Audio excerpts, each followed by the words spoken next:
Welcome. My name is Laura, and I am the Volunteer and Events Coordinator for the Calgary Horticultural Society. Welcome to our Seed to Table session on growing onions in Calgary. So, the Seed to Table series is offered in partnership with the City of Calgary. The focus is on eliminating waste and pollution and conserving resources. It is a shift from a throwaway mindset to one that extends the life cycle of goods, food, and resources through better design and continuous reuse so nothing goes to waste.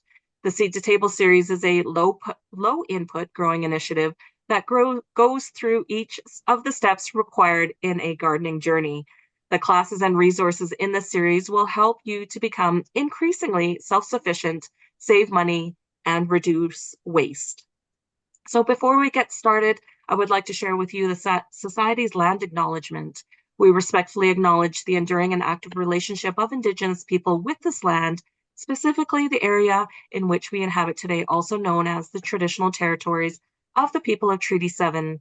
The Society, as an organization, is focused on the well being of the land, and we endeavor to honor Indigenous, Inuit, and Métis rights and relationships with the land and the ability for all to grow, live, work, and play within this territory.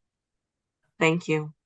So, just a little bit about the Horticultural Society. We are a registered charitable nonprofit organization celebrating 118 years of cultivating Calgary's gardening community. And our mission is to encourage gardening for the enhancement of our environment and quality of life. And one way we do this is through sessions like this one here tonight. So I would now like to introduce our instructor, Elaine Rude. Elaine is a master gardener, a garden designer, instructor, and writer. She gardens on 4 acres northwest of Calgary, growing vegetables, fruit, numerous perennials, shrubs, and trees. And she is very aware of the challenges we face gardening in the Chinook zone, but of course, paying special attention to our site, choosing the right plants, and growing them in a sustainable way. We will ensure we can have gorgeous and productive gardens. There are so many opportunities to create great prairie gardens. We just need to believe it's possible. Welcome, Elaine. Thanks, Laura. Welcome, everybody. It's a good night. But spring weather is just kind of got everybody itching to get going for their gardens. So it's a good time to talk about onions because now is the time to get onions growing. So Laura's already talked a little bit about what the Seed to Table initiative is, and basically it just takes you through the gardening steps of growing your own food, reducing waste, saving money, all those great things, and you'll grow better onions. That's kind of the bottom line here. The rest of it's great, but you want to grow your own onions, and boy, they're much better than what you can buy in the stores, especially at this time of year. So our agenda this evening is we're going to talk a little bit about the onion family, different types of onions you can grow, how to grow them, planting, growing, how to harvest them, how to store them, and perhaps saving some seed and bulbs so that you can continue with your own supply for future years. So where did onions originate? Well, actually, onions grow pretty much around the temperate northern hemisphere. They're all over the place, but the common onion that we are currently eating, they figure started in Eastern or Central Asia. So Kazakhstan, some of the earlier civilizations were grown. There's large amounts of shapes, sizes, ornamentals, tastes, colors, hybrids. So if you think over 1,000 different species of onions that are native all around the globe, then it's a pretty big family. And so there's lots to choose from. But when we're talking about edible onion groups, these are the ones we're going to discuss tonight. Now, that's not to say that some of the wild onions or native onions that are growing, like we have a couple of native allium species in Alberta that the indigenous peoples used to dig and eat. Yeah, they're edible, but they're not ones that we typically grow, as an edible type onion. So there really are just 5 or 6 main groups. We're going to talk about 5 of them tonight because another Seed to Table has already discussed garlic pretty intensively, so I don't think we need to go there. And we've done another one on herbs, which is where chives fit in. So the ones we'll talk about tonight are our common bulbing onions, such as the yellow onion, the sweet onions, red onions, shallots. Green onions, also called bunching or scallions. And then we're going to talk about leeks, which is this big one. This is the green onion here, sorry. And we're going to talk about leeks. And then we're going to talk about a novelty one called the Egyptian walking onion, which is kind of cool. It's a lot of fun to grow, especially if you got kids. So let's start off with our common onion. Now, as I mentioned earlier, no one's really exactly sure where the common onion originated, but they think it was somewhere in East or Central Asia. It has been domesticated and grown by various peoples for over 7,000 years. So there's all sorts of evidence of onions in Egyptian tombs. The Romans used to carry onions as they were off to wherever they were going, and they would eat them raw. So that probably helped to keep others away and maybe disease away because they are pretty pungent. So the cool thing about onions is they're actually considered a true bulb.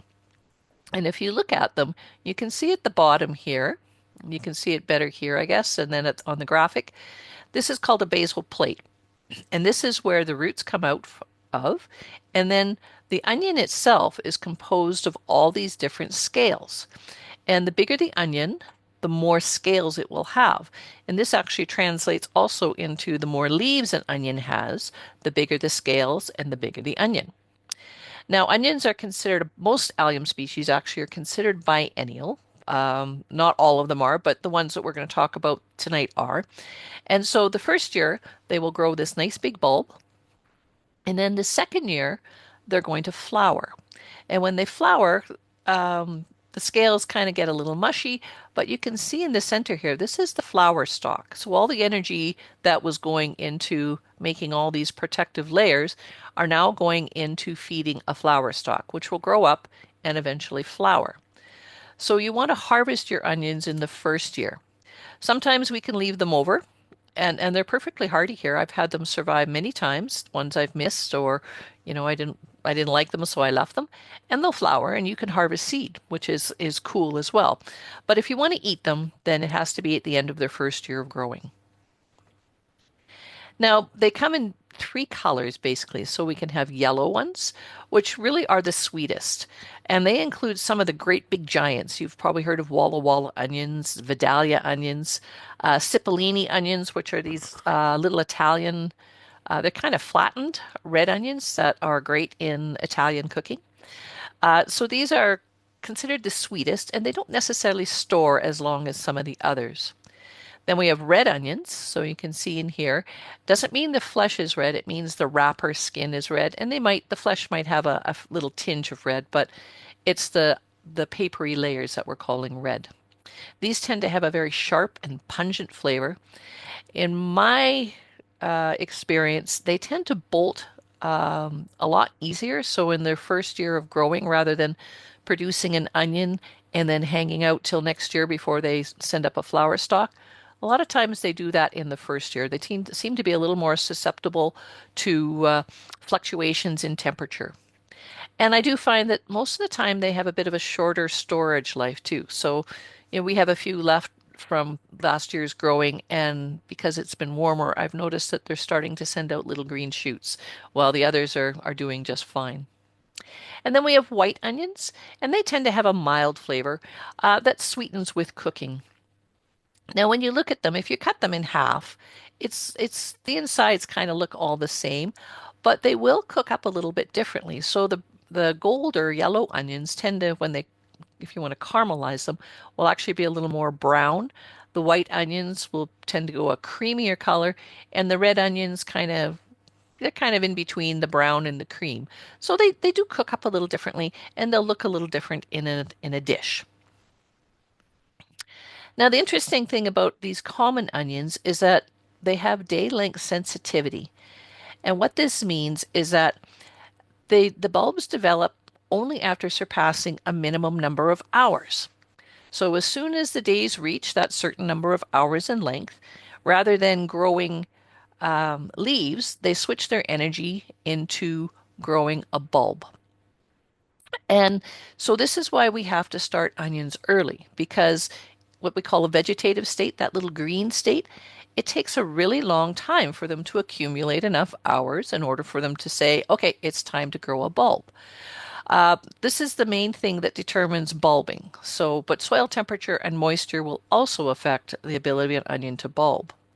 Now, a couple of years ago, I had incredible onions. Whatever the weather did that year was fantastic. And most of them were either, 1.5 to 2 pounds. They were massive. Last year was a bust. And because we had so much rain, even though I'd started them inside, I got them into the ground a little bit later, and they were starting to bulb up in September, which is a little bit late because by the time they're bulbing up, we don't have much season left, so they didn't really have a chance to fully mature. So when you are looking to start onions from seed, you have to be very careful what variety you choose. So because we live in a northern climate, we have long days, short nights during the growing season. We want to look for long day onions. So these are onions that need 14 hours of light or more. And so these are varieties like Ailsa Craig, which is a jumbo, Walla Walla, a jumbo, Patterson, which is a great storage onion, Red Wing, which is also a very good onion for us. So we plant the seedlings in the spring and we harvest them in the fall. Now, if you live down south, like way down south, I'm not talking Lethbridge, I'm talking Georgia, Florida, places like that, you want to grow short day onions because onions like to grow in cool weather. They don't really want to like grow and bulb up in baking hot weather. Like, considering what, the south of the states gets, we're not that hot. So they want less than 12 hours of light. And what happens there is you plant them in the fall and harvest them in the spring. So you're basically planting them where the weather is a little bit cooler and they'll grow very well. So we don't grow those here. It's not to say you can't, but don't expect to get a really nice onion because we just don't have the right number of hours. It'll confuse it. And then there are some that are called day neutral or intermediate. And they're kind of in between the two. And so they don't really care. You could grow them in the south perhaps through winter or fall through winter into spring, but they do very well here as well. Candy has been one that sort of set the onion community on fire several years ago. It's a very popular onion, grows very well for us. Calibra is another one. Cabernet and the Cipollini's are also really good. So you're deciding, how do I want to start my onions? Well, now is the time to actually start your onions. Because they have to go through that really long vegetative state in order to get enough hours, you want to start them now. So I don't know if you can see, but I started mine about 10 days ago and they've just started to pop up. And so I've got in this little flat, there's roughly 50 odd.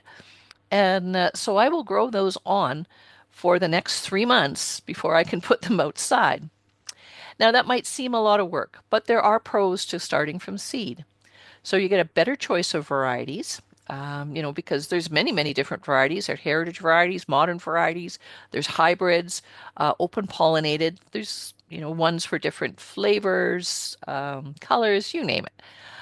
Also, when you start from seed, you will get bigger onions in a good year. Not always, but for the most part, if you've started from seed, your onions are going to be bigger than if they were started from a set. And for the most part, if it's a storage onion, or even if it's not a great storage onion, they're still going to store longer than those that you have started from sets. Now, the downside to that is they can be slow to germinate and grow, and you have to be able to provide them with enough light for the next 3 months before you can get them outside. So there's a little more work involved.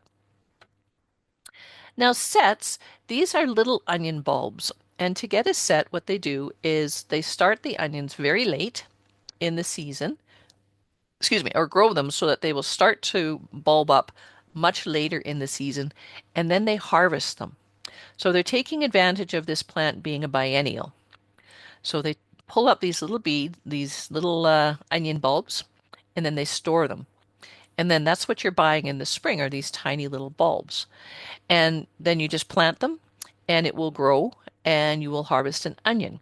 But because you're these onions are biennial, you are going to find that more often than not, some of the bigger ones are going to bolt and they're going to go to seed.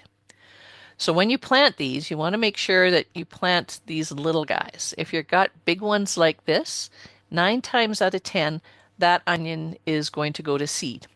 Now you can still plant it. It just means that you're probably going to have to eat it this year. It's not going to be a storage onion.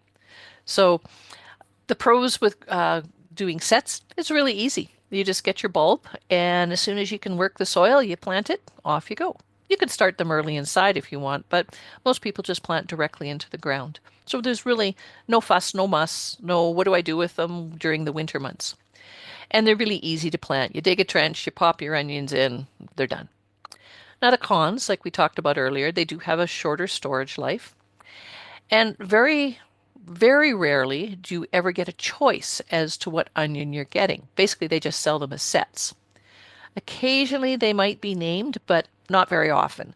So you're just kind of getting an onion. You have no idea what it is you're growing. So it's kind of nice to know what variety you're growing and what the characteristics that plant will be.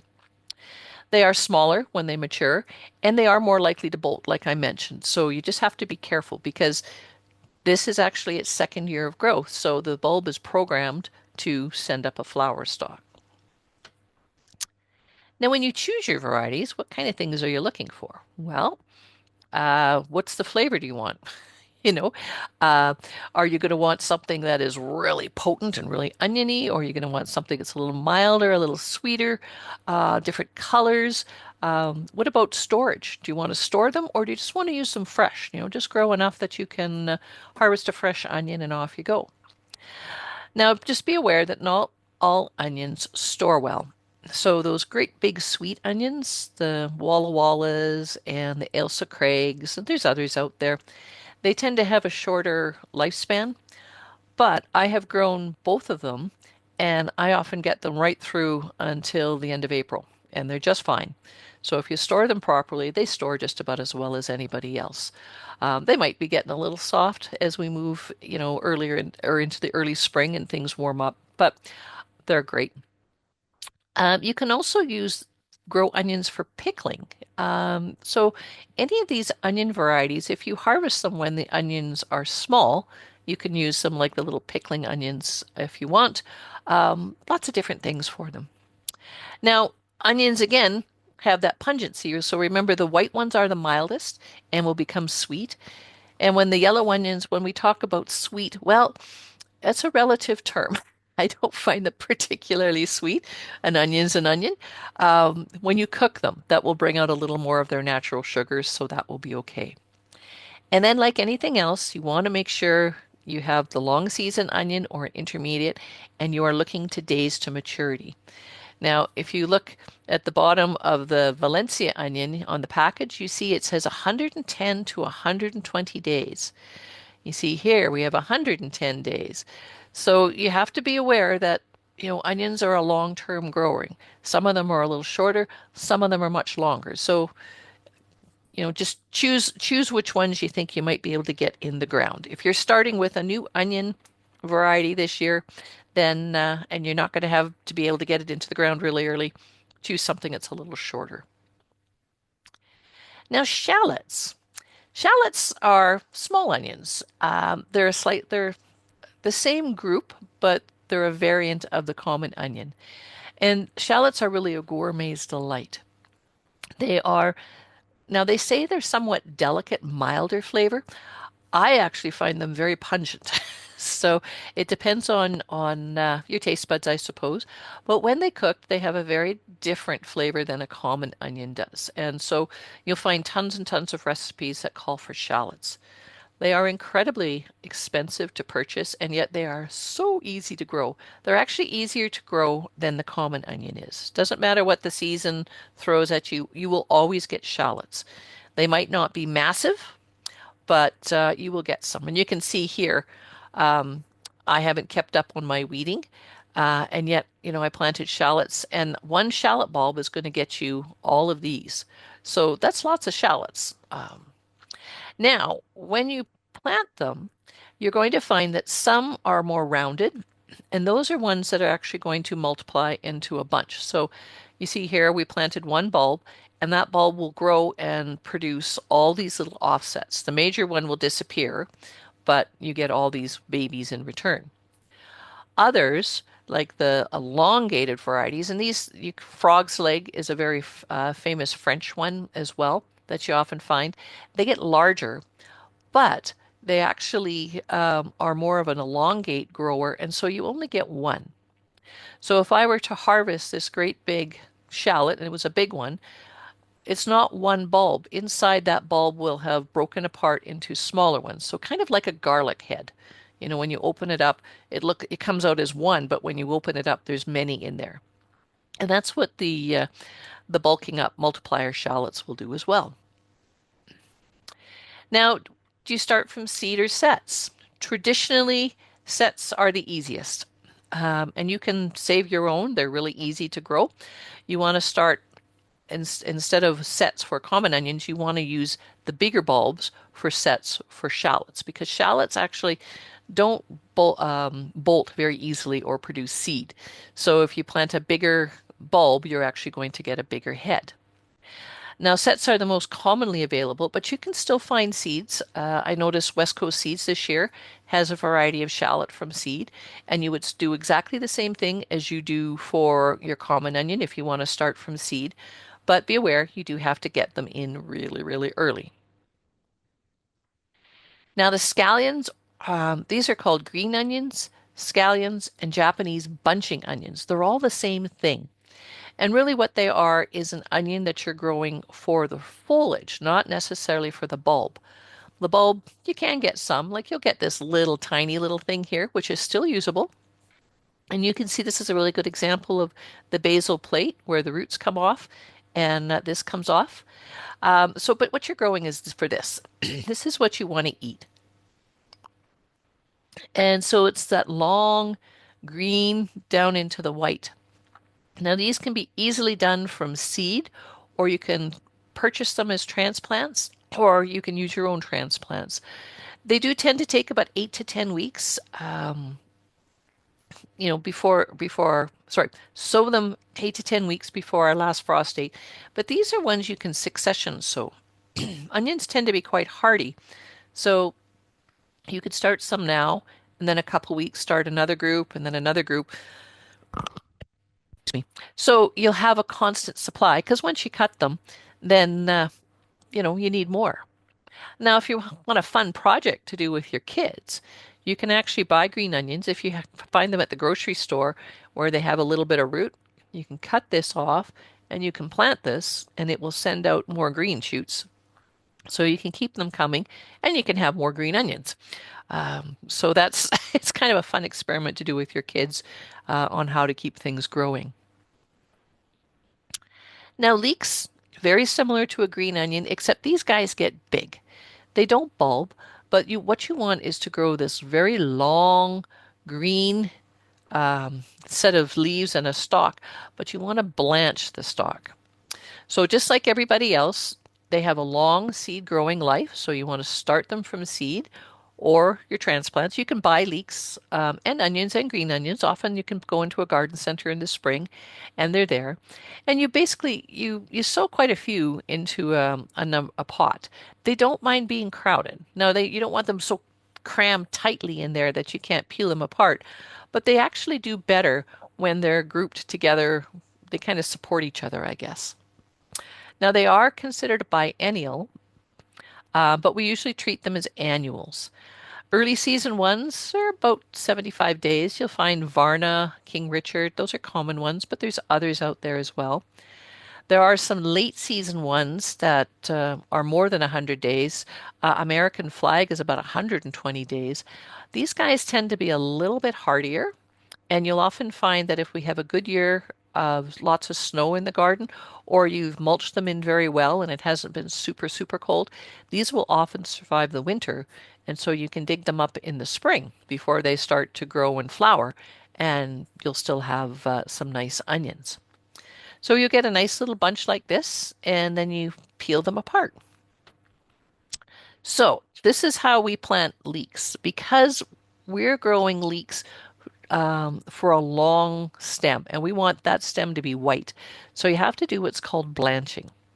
So you get your little uh, group of onions here, and you carefully tease them apart so they have roots. And then you dig a trench, or you can just do a bunch of holes too, whatever's easiest. And then you carefully put the seedling down in there so the roots spread out nicely, and the stem is partially buried. And then as they grow, you water them in really well, and as they grow, you kind of mound them like you do potatoes. You kind of move some soil around the stems, and you do this a few times, and what ends up happening is because the part of that stalk or stem is now not exposed to light, it becomes white and is more tender and flavored. So they taste really great. It's just a little more work involved. Some people, when they plant onion seedlings or leek seedlings, what they'll do is trim off the tops a little bit, especially if they've gotten too tall. So the plant will put some energy into the roots before they start growing new leaves. And this is what you get. So you start off with that tiny little seedling, and you're going to get quite a robust plant. They're kind of an unruly grower, but when you dig them up, this is what you get. And this is the part you eat. This part will be very, very tender, whereas as you get up into the green part, it becomes very tough and fibrous, not really all that tasty. The downside of burying them is that you do have to wash them pretty well because, we onions have scales. Well, so do leeks. It's just that they're wrapped around the stem. And so you can get grit in there. Some people fill them with sand. If you're growing in a pot, they'll fill them up with sand. So they can be a little bit gritty, but it's not a big deal. I find that they're so tightly wrapped together that they're pretty good. Now, the last one we're going to about tonight is the Egyptian walking onion. This is known as a tree onion, and it's because they grow like an onion, but they grow really, really tall. And this flower stalk here is quite woody, very, very sturdy. And then they put these tiny little bulbils up top, so you can see them here. So they grow up, and these little bulbils are just baby onions. They also flower and set seed, so they have many ways of propagating themselves. And they call it a walking onion because as this grows and these little bulbils develop, they get heavy and it causes the stem to tip over. And where those little bulbils hit the ground, they root and you'll have a new patch. And so you can get a lot of onions very quickly from from a clump if you're not careful, but they're fun to grow and the bulbils are edible. So, they're small. You can go out and chop them up and put them in a salad or whatever where you don't need a lot of onion. And because they actually produce bulbils during the growing season, not just at the end of the season, it's a nice way to kind of bridge between when our common onions and shallots are ready and these guys. So we call these a true perennial. They're not biennial at all. And there are smaller bulbs underneath as well that you can harvest. All parts of this plant are edible. And really, all onions, really all parts are edible. But you'll find too that, as you get into these taller stalks, same with bigger onions, that they get a little tougher. Now, a lot of people grow, especially market gardeners or CSA gardeners, they actually grow walking onions as green onions. So they split them up and they let them grow and they keep cutting them back and getting lots and lots of green onions. And then at the end of the season, they'll let them grow up. They'll plant the bulbils and plant those, and they get more and more. So they are a really useful plant, very versatile, um, easily found because if you've got a clump, you'll always have a clump. If you want to propagate this plant easily, use the bulbils, but you can divide the clump as well and plant out separate bulbs too. So now that we know what varieties of onions we have, how do they want to grow? And actually onions are very tough. They don't really demand a huge amount. But they do grow best in cooler conditions. So when you get them started, if we had a really, really hot spring, so sometimes we start May and we can be up in the high 20s, 30s. Well, they'll suffer a little bit. but generally we cool off. And they like our climate because we don't get excessively hot, and we start off cooler in the spring, and then as they get enough hours and they bulb up, they like the heat, and they like to be a little drier as they bulb up too. They're not really heavy feeders. You can give them moderate, if you want to sprinkle in some organic food at the beginning of the season, that'll be fine. But a lot of times they just like a really fertile, organic, rich soil. So if you add compost to your soil routinely and it's quite firm or quite fluffy, more loam-like than heavy clay, they will be happy. They do not like growing on sand. Sand does not hold enough moisture for them, nor does it have enough mineral in it in order to keep them happy. So if you have really sandy soil, adding compost will really help there as well. They do demand good drainage. They don't want to be wet, but they do like to be consistently moist. It doesn't have to be wet, but they don't like to flood and then get exceedingly dry. Flood, exceedingly dry. They like a consistent moisture level, and it doesn't have to be a wet. So, once a week, an inch once a week, they're happy. Um, and grow them in full sun. There's nothing to say if you don't have a garden that you can't grow these in pots too. So depending how big your pot is, you can space them out. If you want really big onions, well, maybe you only have 4 or 5 in there. If you're growing shallots, you can have a few more. If you're growing green onions, you can cram them in there really tightly. So even if you're short on space, you can grow them. But what I would suggest is not just a straight potting soil. Do one that has some compost in it, or add something like, oh, mushroom, not mushroom manure, with the worms, worm compost, worm castings. That's what I'm looking for. Something like sea soil, or you can get blends that are already done up for you, specifically for growing vegetables. So they have a little bit of a loam base to them as well. And in a container that will give you really good onions. Now, onions have really shallow root systems, and so are pretty poor competitors. And this is about the only thing they're kind of divas about. And when it gets hot, I am not the best weeder.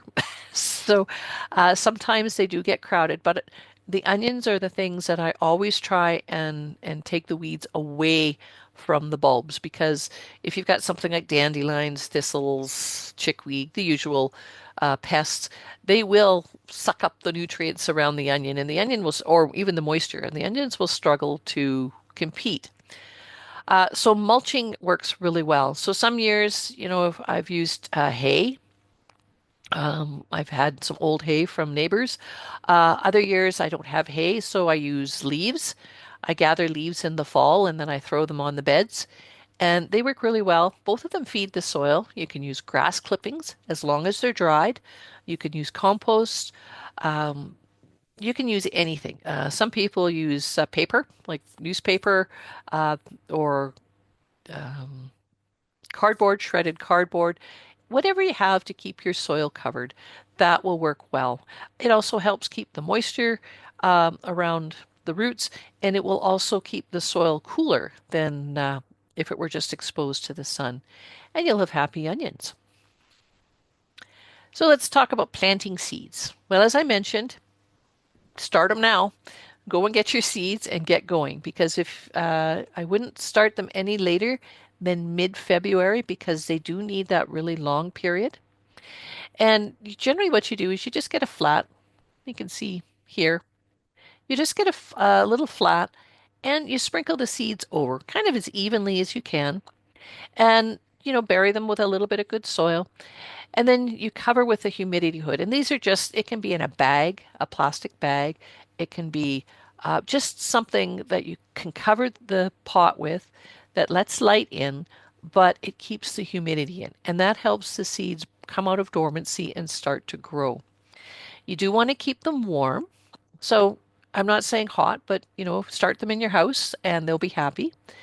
And then once they emerge, and you can see like the ones I had, they've just emerged, that's when you can start to take off, open the bag or lift up the hood a little bit, get them used to regular dry indoor air for a day or so, and then you take it off and away they go.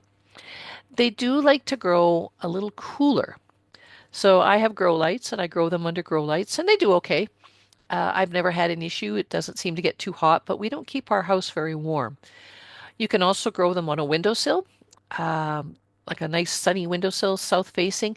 You do have to make sure that you turn the pot every day so that all sides get equal amounts of light. They will grow a little more slowly on a windowsill than if you were growing them under lights, because I can give them, right now they're getting about 12 and a half hours, and I'll keep, upping that as we get closer to, as the days get longer. And then as soon as you can start moving them outside. So if we have a nice sunny day or a warm day, Marchish, you can start to move them outside into a protected spot, bring them back in when it's at night, and then just kind of that acclimation, get them used to being outside. And then once they're acclimated to outside, then you can plant them in your garden.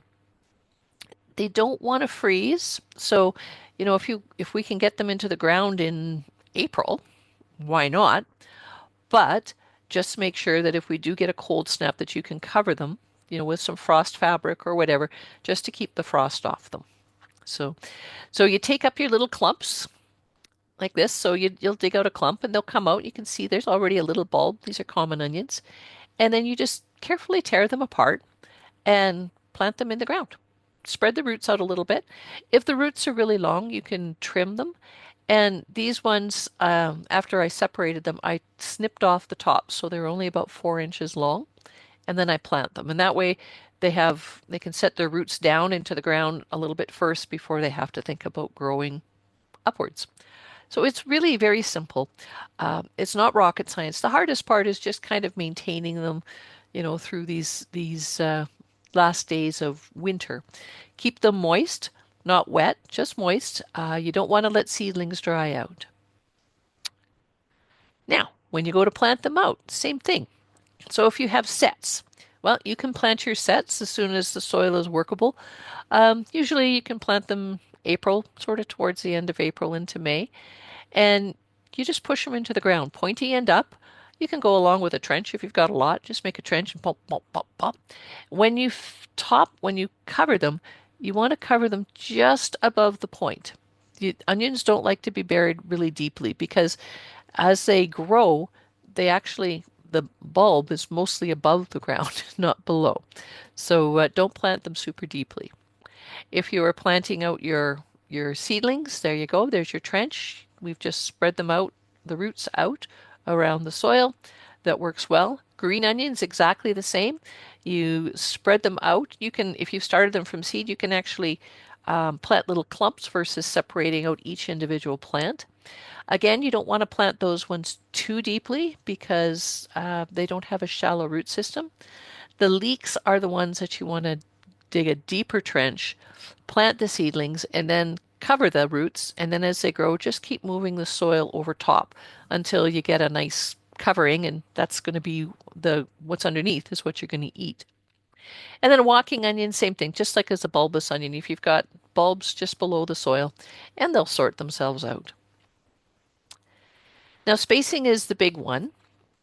If you grow just a few onions, well, you just kind of pop them in wherever. But if you want to grow a fair number of onions, it's easiest in rows. You don't have to do them in rows. If you practice square foot gardening, you can do that as well. But because of how an onion grows, you do have to be aware that, as we move later into the fall and they're bulbing up, you stop watering them. So you don't really want to put them somewhere where they're going to continue to get a lot of water. So the common onion bulbs, you want to go about, depending on the size of the bulb. If they're cipollini onions, only get maybe 2-3 inches. They're not huge. Those ones you could plant a little closer together, so maybe 3 to 4 inches. But if you're going for the big Walla Wallas, those are the ones that can easily get 4 to 5 inches across. They get huge. So you want to make sure that you give them room to grow. So you would probably plant those maybe 6-7 inches apart. And then the rows you want to space, about 10 to 12 inches apart. Again, it depends on what kind of onion you're growing. What I like to do is I grow mine pretty close together, but I zigzag them. So, one's in the middle between these two, and then on the other side, There's one on either side. So everybody has their own little space.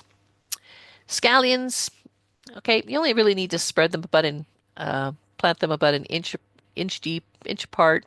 You can grow them pretty close together, 4 inches apart for a row. You can pop them around. You can grow them in a container really easily. You can really cram those. And I've seen people who've grown a lot of them in a relatively large pot. And what they do is you know, there's a lot in there, way more than they should. But as they use them, they're thinning them. And so as they're thinning them, the others have an opportunity to continue growing. So one pot will actually take them through almost the whole year, or the growing season anyways. Leeks, they want to go about 4 inches deep. You can go a little bit deeper if you want, but 4 inches is usually pretty good. And then you want to space the rows about 8 inches apart. And leeks can grow pretty close together too. 3 to 4 inches is fine.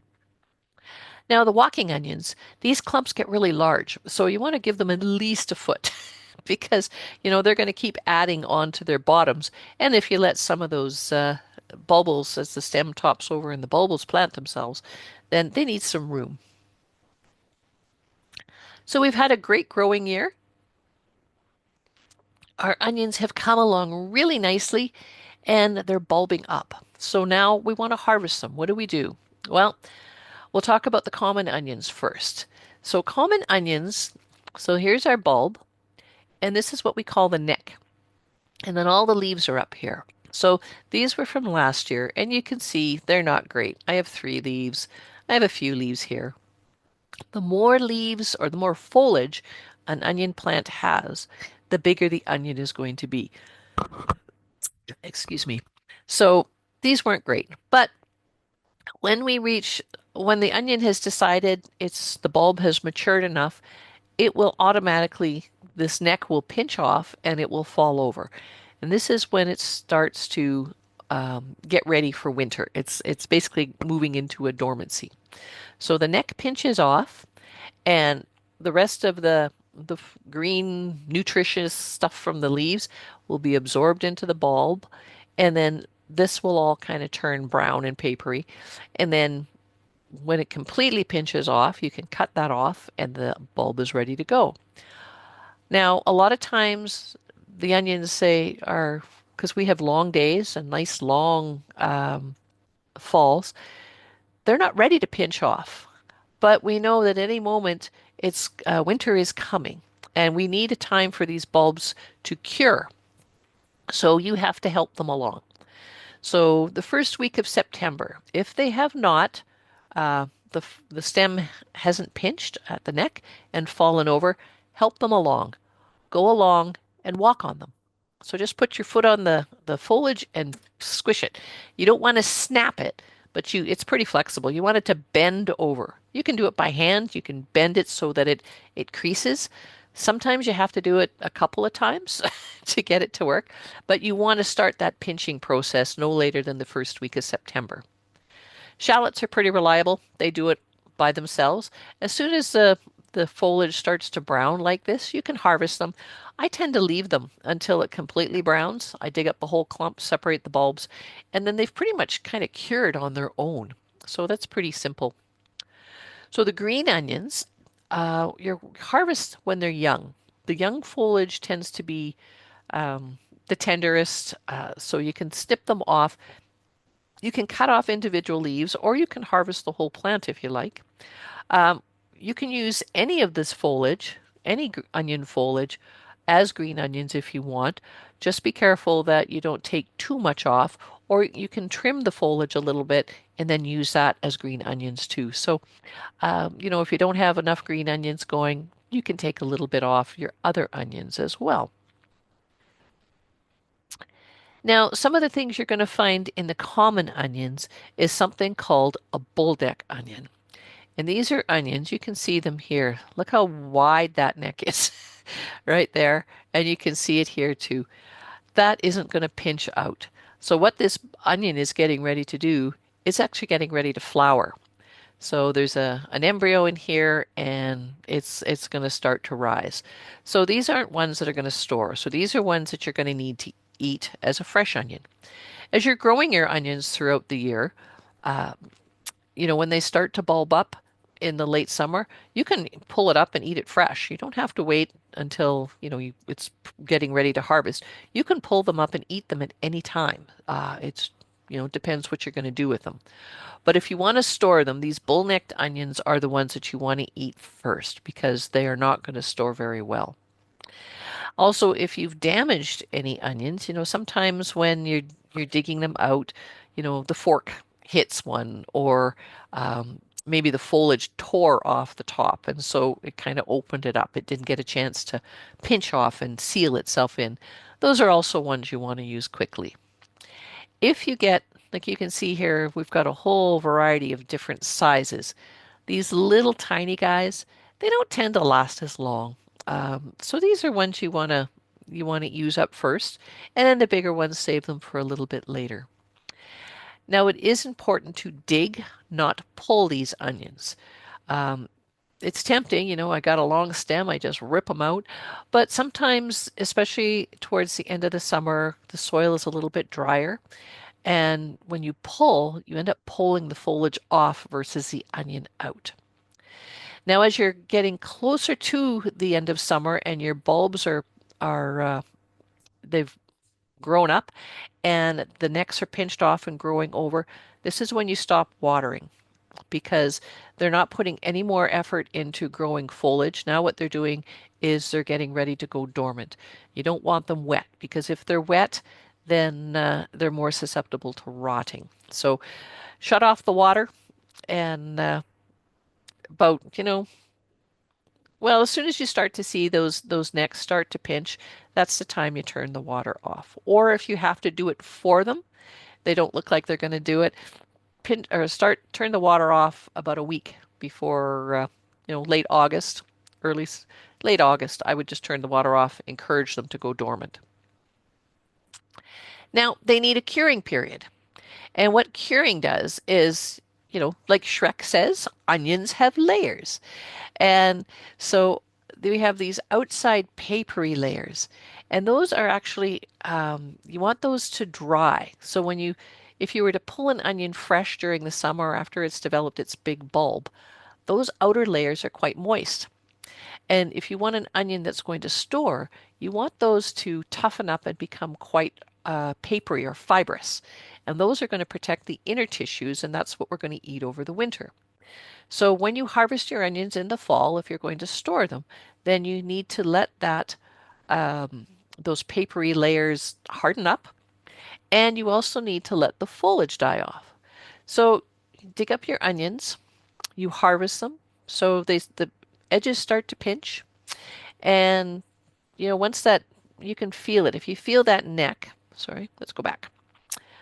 No, I don't have a good picture. Let's see. There we go. Okay. So here, this is the pinched neck. Now, when they first fall over, if you're to pinch between them, they're still quite thick. But if you wait a day or two and you pinch, there's nothing there. Like it's really sort of sealed itself off.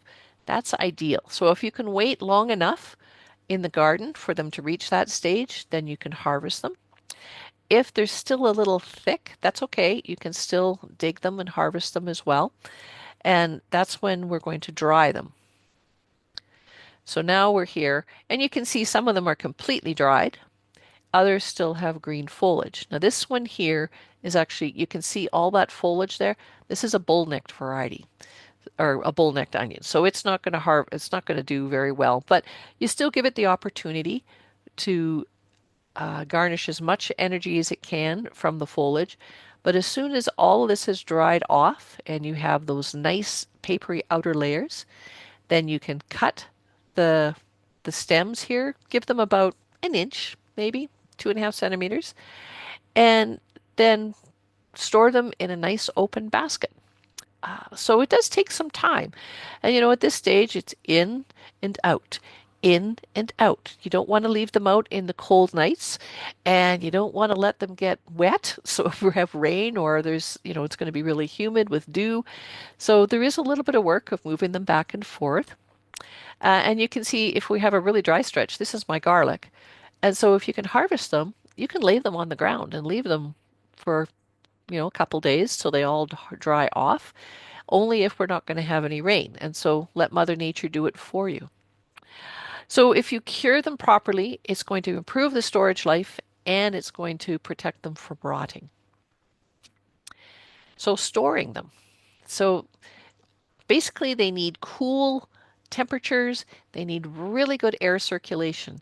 So we store ours in our garage and it's anywhere from about well, we have an aging cat, so I'm keeping it a little warmer this year. It's about 8 degrees in there, but it fluctuates between 5 and 8. But in some years, I've kept it as cold as 1, and not never let it freeze, but you know, pretty chilly, and they do just fine. So what you have to do is, these crates, fruit boxes work really well. The heavy cardboard fruit boxes, fruit crates if you can get your hands on them, or milk crates. These boxes work really well. Baskets, anything that has really good air circulation, and you keep them open. You do not want to use plastic bags. You don't want to use plastic Rubbermaid tubs, anything like that, because they store too much humidity. So anywhere between 3 and 7 is ideal. Now you have to be very careful if you grow lots of potatoes that you don't store your onions and your potatoes together because potatoes give off ethylene gas, which will encourage the bulb to grow. And onions give off humidity, which will encourage the potatoes to sprout. So you can kind of put them fairly close together, but you wouldn't want to put potatoes and onions in the same box or basket. Now, if you're really um, crafty or good with your hands, which I'm not, uh, you can braid onions. And you need to do this when the foliage still has green in it. And basically, you start off with an onion and then you braid the foliage. You keep adding onions to the as you go up, as long as you've got foliage that you can keep braiding. And then once you get to the end, you tie it with a very tightly with a string, or usually a string is the best, and then you hang them. And the onions will, somewhere warm and dry, the onions will continue to cure. And then as you need them, you just cut off an onion throughout the winter. So you can see, it doesn't have to be pretty, but if you're short on space, these are actually shallots. If you're short on space, you can just hang them. And, they're quite decorative. The if you go down to places like Mexico or whatever, they braid these all up as decorations. You can also buy these fancy onion bags. They're just a mesh bag. Sometimes you get things in mesh bags that you can keep. You can keep them, put your onions in, and then just hang them in some place that gets lots, stays cool, is out of direct sun, but gets lots of air circulation, and they will do just fine. Leeks are a little bit different. Leeks don't, because they don't put out a bulb, that the leeks, they don't store for quite as long. So you can store them in damp sand. You dig them up once they're ready, and you don't have to wait for the tops won't die off. You can dig leeks up as soon as they start to thicken, and you'll start to see, you go from that really skinny little stem to suddenly you've got a stem that's got, it's an inch or so in diameter. So you can dig those up then. Trim a little bit off the bottom of the roots. You can trim off the top of the foliage as well, and then plant them in a pot with some damp sand or damp potting soil, and then put them somewhere cool. Cold, a garage works really well, a cold room, anything that stays cold because you don't want them to grow anymore. You want them to think they're kind of becoming dormant. So 3 to 7 is ideal. Even then, though, you're only going to get about 3 to 4 months tops. If you store them in the refrigerator, they usually only last about a week or so. So if you want to keep them over, this is the way to do it. However, if you're growing the late maturing leeks, they tend to be really hardy, and you can often get them to grow right through, like to just go into a dormant state and be ready to grow in the spring. So mulch them really heavily. Once the weather starts to get really cold, but not frozen, start mulching and mulch them quite heavily. And then even throughout the winter, if you have the ground doesn't freeze because you've got such a deep mulch layer, you can harvest these through the winter. My husband's great aunt used to go out, pull the snow away, pull the mulch away, dig out her leeks, dig out her parsnips, come back in and make something for dinner. And she did this well into her 90s in Calgary, so she'd done it for a long time. Um, when they survive the winter, they'll look pretty ratty in the spring, but growth will resume, and you want to dig them up and use them before the temperatures get too warm and they're thinking about flowering, because then they don't taste very good. Now, you can also freeze, dehydrate. If you've got bulbous onions, you can do onion powder and onion salt. You can actually just chop them up and freeze them. You can chop them into various diameters, chunks. These are green onions, so you can chop them up. You can do the same for leeks, chop them into little discs and pop them into bags, squeeze out the air. And here you can actually store them if you have recipes that call for an onion, like one onion. Well, chop up an onion and store it that way, or just put them in a big bag. If you want to store a whole lot of them in a big bag, what I do is chop them up to the size I want, put them on a cookie sheet, freeze them on the cookie sheet, and then take them off and put them in a bag or a container because then you don't have a lump. You can actually pull off individual ones. Now be aware you are going to get some textural changes. You might get a little bit of flavor change, usually not too bad because you're cooking with them anyway, and they really only are good for cooking. If you're going to dehydrate them, so you can dehydrate just as onion flakes or, dehydrated slices of onions, do it outside because when they're dehydrating, holy smokes, do they ever smell? And it's not a scent that actually leaves the house very quickly. So do it somewhere like a garage, or if my in-laws used to use a motorhome, they would do it out there. Now you can also do other things with onions. So you can take, when you're chopping up an onion and you peel off those outer layers that didn't really have a chance to mature, throw them into a bag with all your leftover bits of celery and other vegetables because they can be pulled out and made when you're making broth. They make fabulous additions to broth. So those older leaves and outer scales are great. You can even do the foliage too. We have some onions that didn't mature very well. They're growing. I cut off the tops and I'll chop them up as a green onion or I'll throw them in a broth. You can use any part of any variety throughout its growth cycle. So if you have bulbing onions that you want some green onions out of, awesome, great. If you want to harvest them while they're small, that's fine too. You can do that, or you can wait for them to get large. Shallots, same thing as they're growing. If you want to use, usually better if they're the single long variety versus the clump. But if you need one, pull it out and use it. There's nothing to say you have to wait all the way to the end when it's fully mature to use it. Use it throughout the season.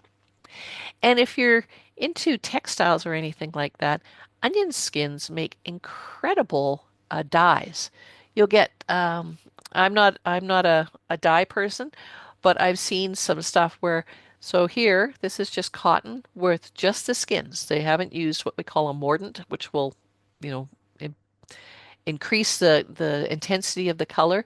So you'll get this nice sort of pale color and then, kind of into rusty colors.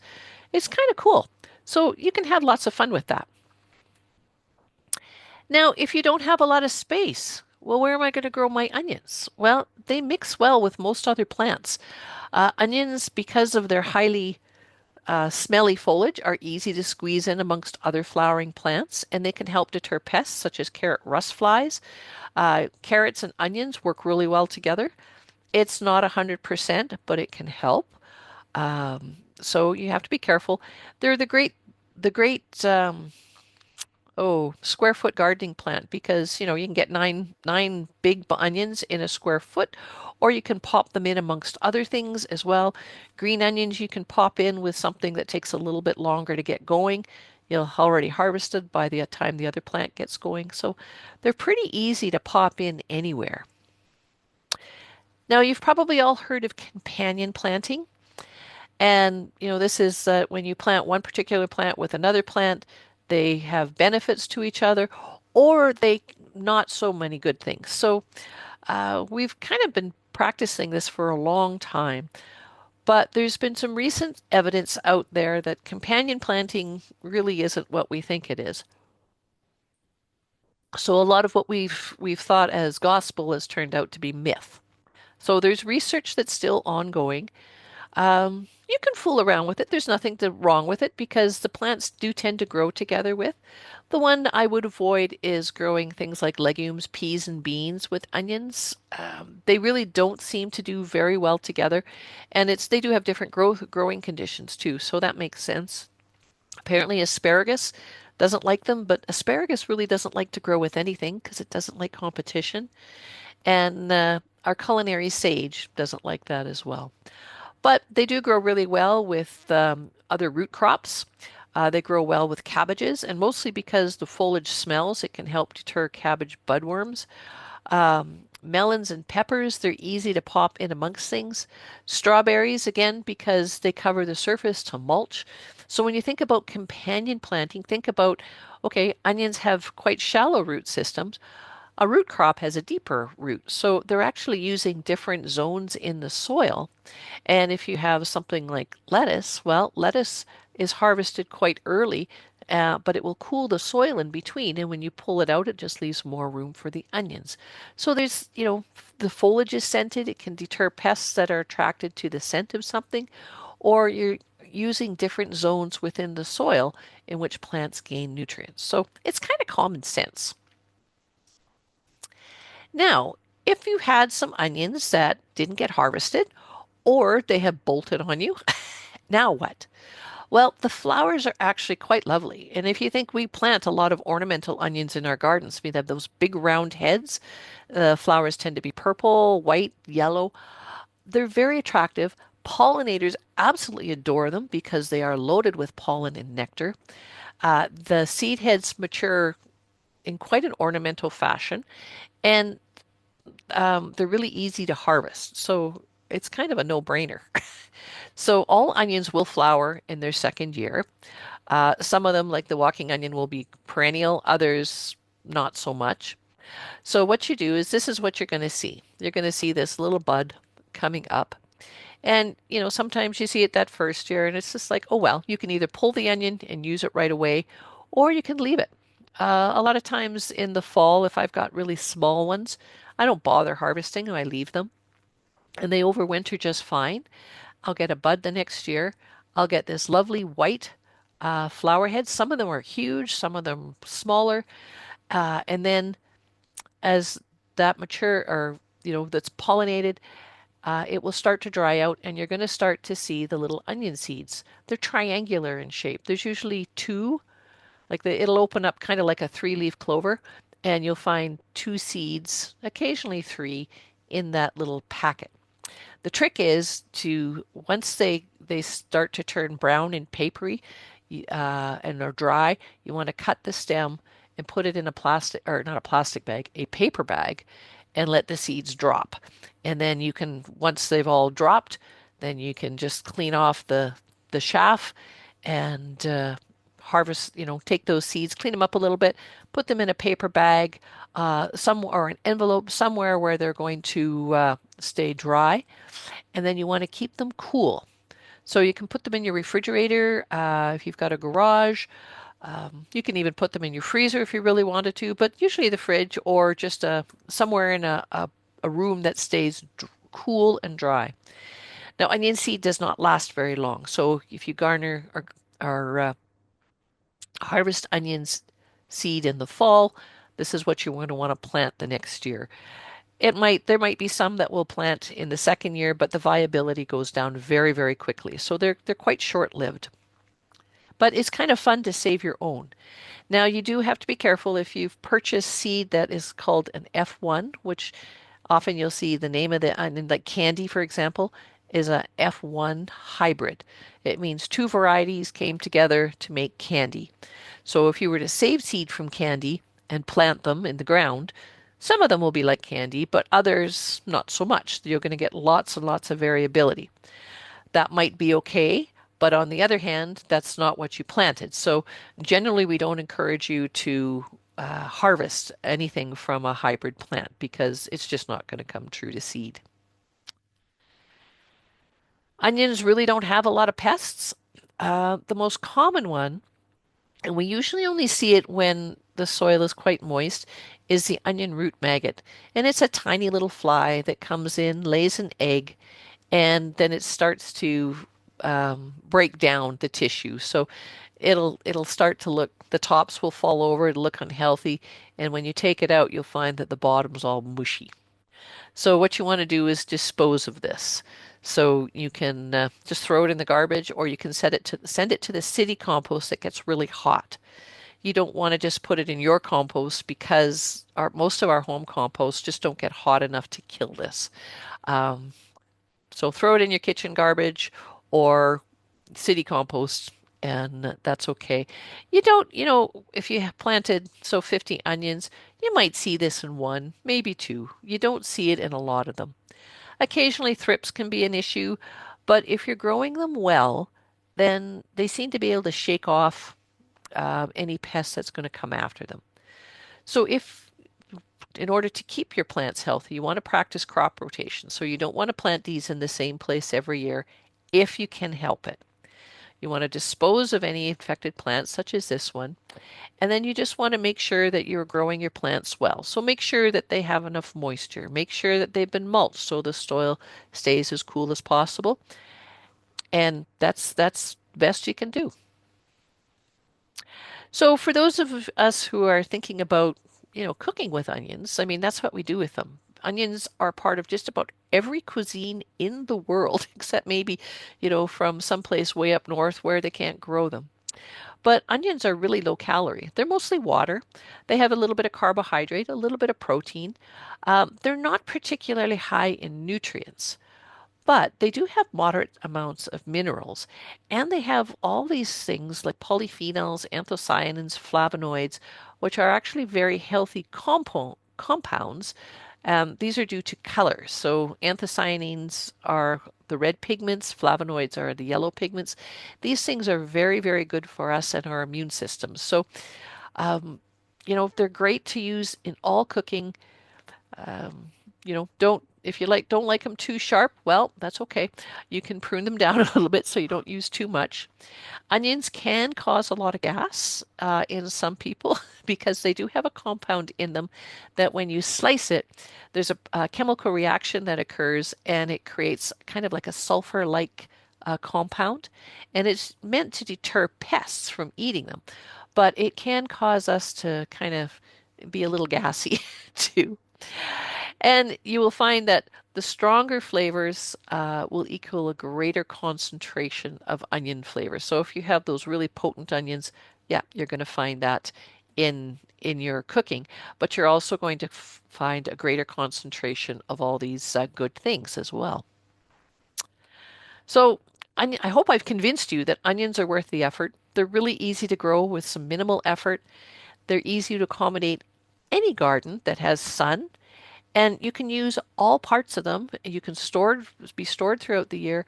So you can have onions, all your own onions from start to finish, 365 days a year if you plan well. So what's not to love? So thank you. Great. Elaine, we have a few questions that are on there. Okie Um, doke. but you might have addressed a couple of them, but we'll just do a quick Here we go. recap of some of them there. Starting at the very top, and I think you might have already said, but Vicky is asking, how many hours of light should you provide the seeds if started now? So I have mine on, they come on at just before 7 in the morning and they go off at 7:30 at night. And so every couple of weeks I up at 15 minutes. Um, so that, that it's like, you know, the days in the spring where you're upping the time, the days are getting longer and longer.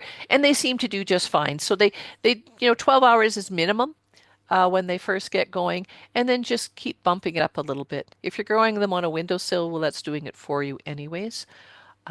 So they are slow to kind of get established. So with that, Vicky's also asking as well, do leeks do better in a in garden soil or in sand? Not sand. No, onions don't do very well in sand.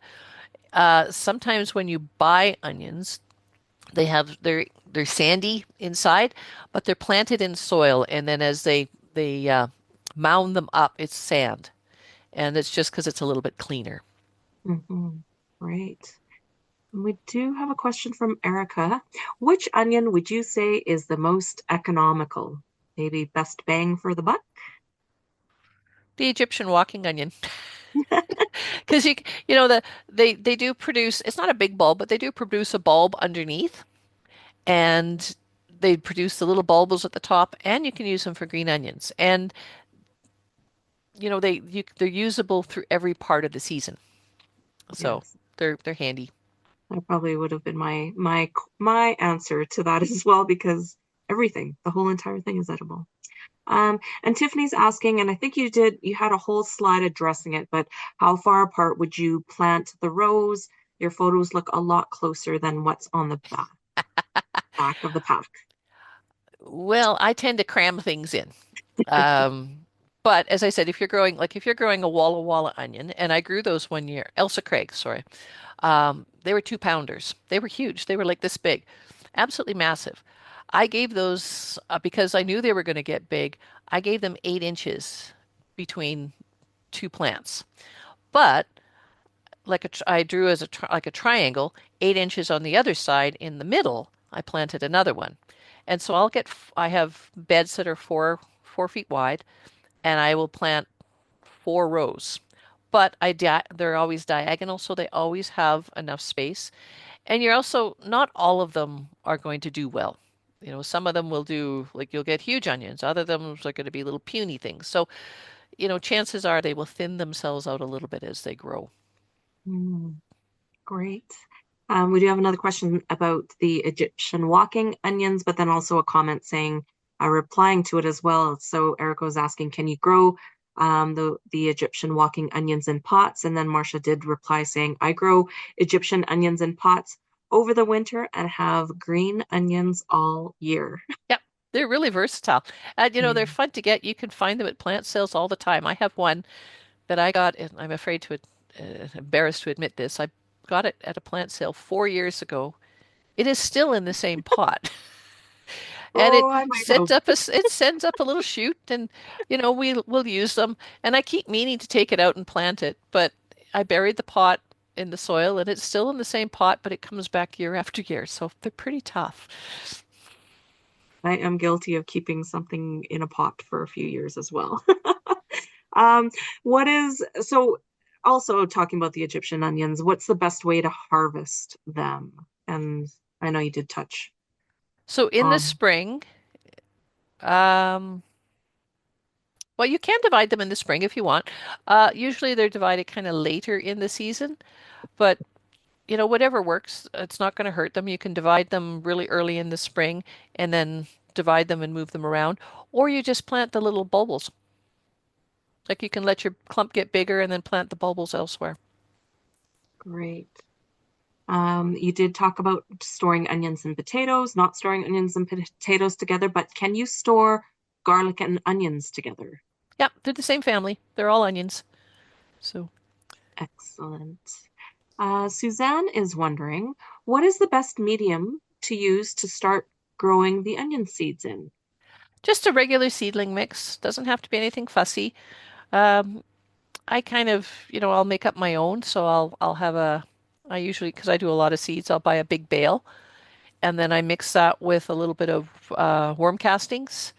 If it doesn't have any perlite or vermiculite or anything to sort of loosen it up a little bit, then I'll add some very fine perlite. Sometimes I add sand, like a coarse sand, just to loosen it up a little bit. They don't need a lot of nutrition until they get a little bit bigger. And with my seedlings, you know, I'm not sure if you can see, there's already roots coming out the bottom. Oh, They've only been in here 10 days. So I will probably, as they get a little bit bigger, I will take them out and put them into like in clumps and put them into a deeper pot. And so I'll make sure that that is a little more nutritious. I'll add a little bit of sieved compost or more worm castings, or sometimes I even mix in some sea soil. And I'm not a very good fertilizer, so I try to make the soil a little bit more nutritious. Excellent. I think you have the magic touch because my onion seeds after 10 days would not look like that, Elaine. They just came up. They sure they would. Amazing. Sharon is asking, so she has onion seeds from mums. So mums sprouting mixes. So Hmm. mums sprouting mix. Can I grow those to regular onions as they are just starting to sprout? It depends what kind of onion they are. Um, I don't know what, are they might just be a green onion. I don't know if they'll be a bulbing type, but sure, you can grow them on. Um, Give it a you know, shot. Prune them as you want. They are just seeds, right?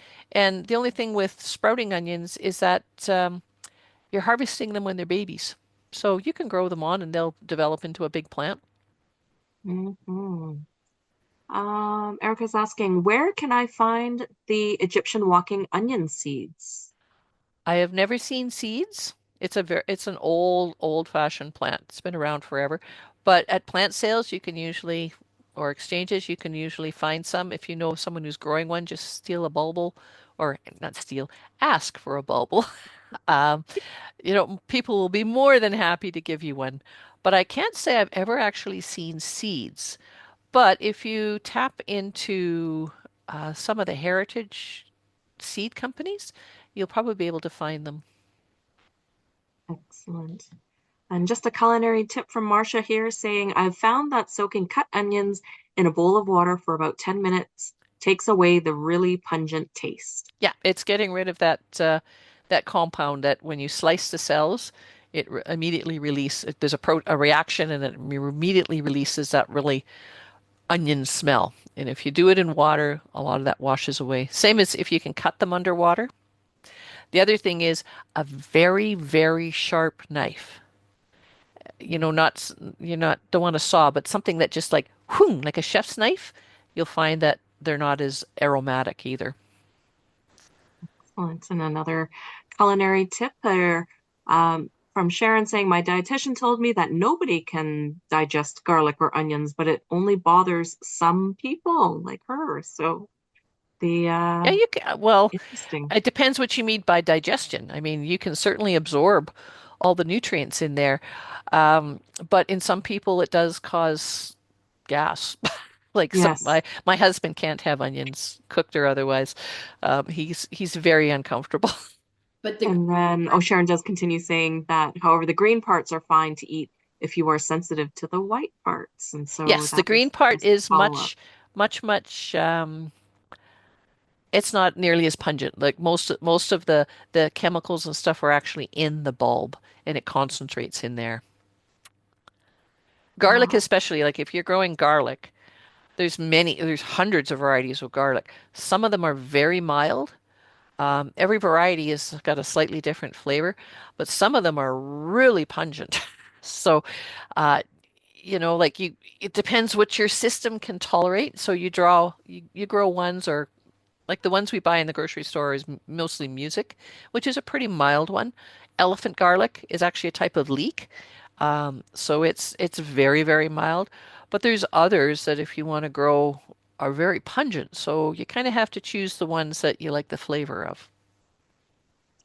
excellent. Another tip from Sharon saying alliums work great in seed snails. You never need to move them until it's time to put them in the garden. The roots aren't tangled at all. What is a seed snail? Seed snails. you'll have to Sharon. Google it. It's you to have a piece of foam and you put your potting soil on it and then you roll it up, Mm. secure it with elastics, and then you plant in the top of it. And they're brilliant for alliums. Oh, okay.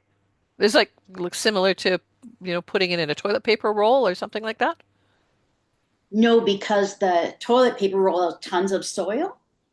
Uh-huh. So think of a jelly roll, Okay. and where the jelly would be the foam or the Uh-huh. plastic. So it keeps all the roots separate from each other. And Oh, when I you know what you mean. Yes, unroll it, yeah. I've seen those. Yeah, okay. I didn't realize that was their name. Yeah, it actually works really well for a lot of things because the roots go down. They don't intermingle with each other. Excellent. Erica's just putting a shout out saying, wondering if anyone has any of the walking onions to sell or give. I know maybe CD Saturday, that's happening on in March, might have some access to some uh, walking onions. And then I know we also have our plant shares as well that are coming up at the society. But also, Susan has replied saying Richter's has walking onions in their 2026 catalog. So that's a good place to find. It is a heritage variety. So that is,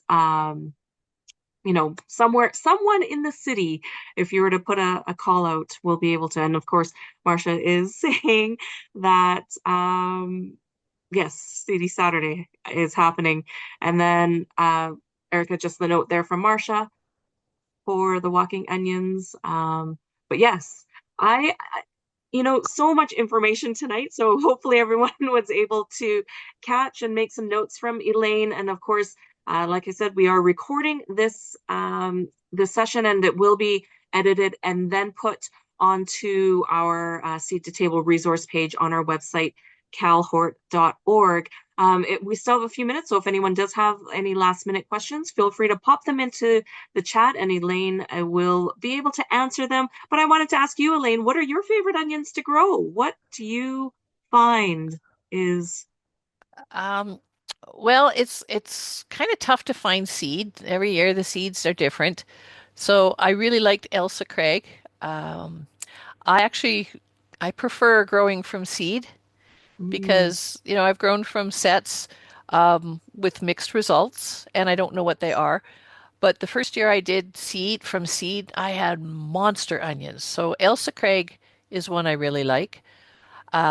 I like Stir On. Now, Stir On you can find through Vessies. You buy them as sets, but they've done very well, and they're also a really good storage onion. Now, I have seen around town, anything grows in Cochrane, they usually bring in Stir-On sets. So it's one of the few places I've seen where they actually have a name. So that's a really good one. But there's lots of different ones. I grew a heritage Italian one last year, which I mean, last year was a bit of a disaster for onions, but I harvested a bunch of them. And we're still finishing them up in the garage. They've oh my actually goodness. lasted really well, even though they didn't get to cure and do all the things you were supposed to do. So, um, I like red onions, but I don't have a lot of luck with red. They bolt.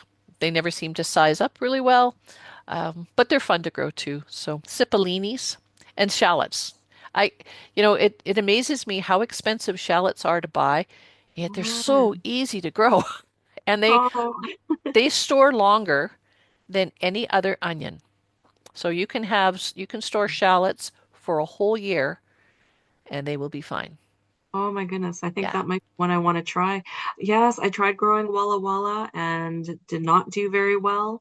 But yeah, nice to know about the shallots because I do prefer the taste of shallots over regular onions. So Yeah. um There is a I fellow, sorry, there no, is go a ahead. fellow who comes to CD Saturday. I didn't see him last year, but he comes from, I think he's either eastern or southern Alberta. And he has about five or six, he grows them. He has about five or six different varieties of shallots, bulbils. And I have had the most fantastic luck. And so I've actually just kept growing them. Like I just harvest them and replant over and over. So, hopefully at CD Saturday, if you can find somebody there who is selling them, I mean, they're one of those great crops that you can never be without. Yes. And for those that don't know, CD Saturday is happening on Saturday, March 21st. Oh my goodness, Marcia. March 21st at the Bonus Community Association. And that is where a lot of people do get their seeds. And it's amazing the different type of varieties and just being able to talk with the local vendors. And yes, it's fantastic. So That is, oh no, Marcia just put in the chat saying, sorry, he isn't coming again. He's No. had a hard time going to both Calgary and Edmonton, right? Because Oh, so he Edmonton must be is northeast then. the same weekend. So darn. But Oh. maybe that's an opportunity for any vendor who, or if anyone knows of anybody, um, to definitely have them get a booth or a table at Calgary CD Saturday. So I love CD Saturday. It's just such a great way to start off the growing season. But Well, anyhow, uh, if you're in Edmonton, CD Sunday is the next day. next day, So that's if you could right. pick them up or have them sent down.